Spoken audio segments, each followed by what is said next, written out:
ibata wabata muZimbabwe iko zvinezvi ari pano wabuda ataura zvakati chino nechino zig that zig this. Nhasi muri eZimbabwe ndadzoka zvekare ndine nyaya yabvawo nekuna Opa Muchinguri.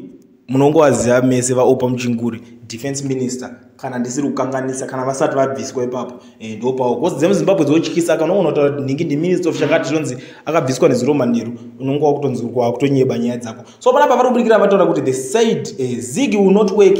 It's working. Now they are upset that we have our own currents as a nation. The level of unpatriotism is disgusting. Instead of contributing to the success of our nation, they would rather see Zimbabwe fail. Zimbabwe will never be a failed nation. Ndo mashoko ari kubva kuna vaOpa Muchinguri vari kusimbisawo zigi nemashoko avo. Mari kuonekwa kunzi iri kusimbiswa nenzira dzakasiyana-siyana. Iri kusimbiswa yakambotanga chinzi iri gold backed, ikazotanga kutaurwa nevanhu chinzi izvo yakusungisa mamani changer saka ya police backed. You see, iri ngoramba ichingoenda yakadaro izvo yapana defense minister backed kuburikidza nemashoko avo.